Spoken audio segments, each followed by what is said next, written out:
Hello everyone, welcome to my channel. तो आज की वीडियो में हम बात करने वाले एक बहुत ही सीरियस एनवायरमेंटल प्रॉब्लम के बारे में, दिल्ली का एयर पोल्यूशन। साइंटिफिक रिपोर्ट और स्टडी के अकॉर्डिंग दिल्ली का AQI लेवल सर्दियों के टाइम बहुत ही ज़्यादा नीचे गिर जाता है। लेकिन ऐसा क्यों होता है? दिल्ली का एयर पोल्यूशन के क्या कारण है, इसके क्या साइंटिफिक सोल्यूशन हो सकते हैं? तो चलिए पता करते हैं इसके बारे में। What is air pollution? Air pollution का मतलब है हार्मफुल सब्सटेंसेस जो हमारे एनवायरनमेंट में फैले होते हैं, जिससे हमारी ह्यूमन हेल्थ पे बहुत ज़्यादा फर्क पड़ता है। साइंस के अकॉर्डिंग एयर पोल्यूशन के मेजर पॉल्यूटेंट्स है जैसे PM10, PM2.5, nitrogen dioxide, sulphur dioxide और ओजोन। इनमें भी PM2.5 सबसे ज़्यादा डेंजरस माना जाता है, क्योंकि इनके माइक्रोस्कोपिक पार्टिकल्स लंग के अंदर जा सकते हैं और ब्लड स्ट्रीम में भी एंटर करके हमारी बहुत ज़्यादा बीमारियां लगा सकते हैं। फिर है एयर क्वालिटी इंडेक्स या कि AQI। AQI या एयर क्वालिटी इंडेक्स एक ऐसा स्केल होता है जिसमें हमारे को चल सकता है एक शहर या एक जगह की ये जो हवा है वो कितनी साफ या गंदी है। अगर एयर क्वालिटी इंडेक्स 0 से 50 के बीच में तो बहुत ही ज़्यादा साफ जगह की बहुत ही ज़्यादा साफ हवा है।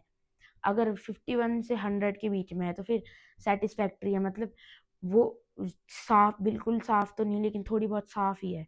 अगर हम लोग 100 से 200 में जाएंगे तो फिर बहुत बिल्कुल ख़राब हवा है। अगर हम लोग 200 से 300 जाएंगे तो उससे भी ज़्यादा ख़राब हवा है। और अगर हम 300 प्लस जाए तो हैजर्डस लेवल पे ये ख़राब हो जाती है हवा। अगर रिसर्च डाटा के अकॉर्डिंग देखें तो विंटर सीजन में दिल्ली का AQI अराउंड 300 to 450 तक पहुंच जाता है, जो ह्यूमन हेल्थ के लिए एक्सट्रीमली डेंजरस हो सकता है।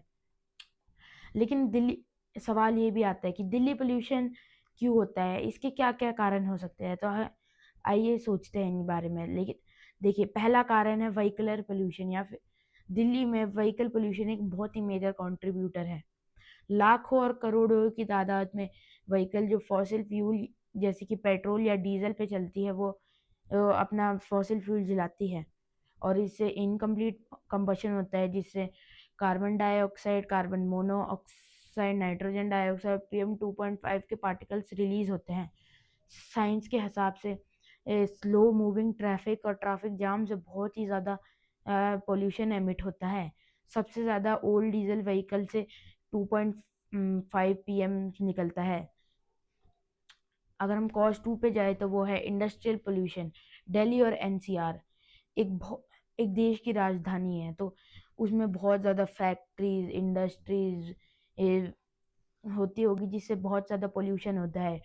फैक्ट्रीज से निकलने वाला सल्फर डाइऑक्साइड और नाइट्रोजन डाइऑक्साइड हवा में मिक्स होता है। कई industry modern pollution control device जैसे इलेक्ट्रोस्टैटिक पेसिपरेटर और स्क्रबर्स का यूज़ भी नहीं करती। अगर हम कॉज 3 पे जाए वो है स्टबल बर्निंग। स्टबल बर्निंग का साइंटिफिक इम्पैक्ट होता है और ये प्रूव हो चुका है। अक्टूबर नवंबर के टाइम पंजाब हरियाणा में क्रॉप रेजिड्यू होता है। नासा और इसरो की सैटेलाइट में देखा गया है कि इस पीरियड के दौरान बहुत ही ज़्यादा फायर काउंट बहुत ज़्यादा बढ़ जाता है। ये स्मोक हवा में फैलता है और दिल्ली जैसे इलाकों में फैल कर उस हवा को बिल्कुल पॉल्यूटेड बना देते हैं। हम चौथे कॉज पे जाए तो वो है वेदर एंड टेम्परेचर इन्वर्जन। अगर हम पोल्यूशन की बात करें तो पोल्यूशन से ये सिर्फ इंडस्ट्रीज और कार से नहीं होता है। ये एक साइंटिफिक फिनोमिना है जिसे टेम्परेचर इन्वर्जन कहते हैं। अगर गर्मियों के टाइम जो गर्म हवा होती है वो ऊपर जाती है और अपने साथ सारे पोल्यूटेंट्स को ऊपर ही ट्रैप करके रख देती है, लेकिन विंटर्स के टाइम सारी ठंडी हवा नीचे होती है और जो सारे पोल्यूटेंट्स है वो सारे के सारे पूरे शहर में फैल जाते हैं। अब इसके क्या क्या हेल्थ इफेक्ट हो सकते हैं? लॉन्ग टर्म PM2.5 के एक्सपोजर से asthma, bronchitis, lung capacity, heart disease, stroke और अर्ली मोर्टेलिटी हो सकती है। बच्चों और बूढ़ों को सबसे ज़्यादा सतर्क रहना चाहिए, क्योंकि वो ज़्यादा वनरेबल होते हैं, क्योंकि उनका इम्यून सिस्टम बहुत ज़्यादा वीक होता है। अगर हम सॉल्यूशंस की बात करें तो पहले तो क्लीनर ट्रांसपोर्ट। साइंटिफिक स्टडी के हिसाब से ट्रांसपोर्ट सेक्टर क्लीन करने का, पोल्यूशन कंट्रोल करने का सबसे ज़्यादा फास्टेस्ट मेथड है।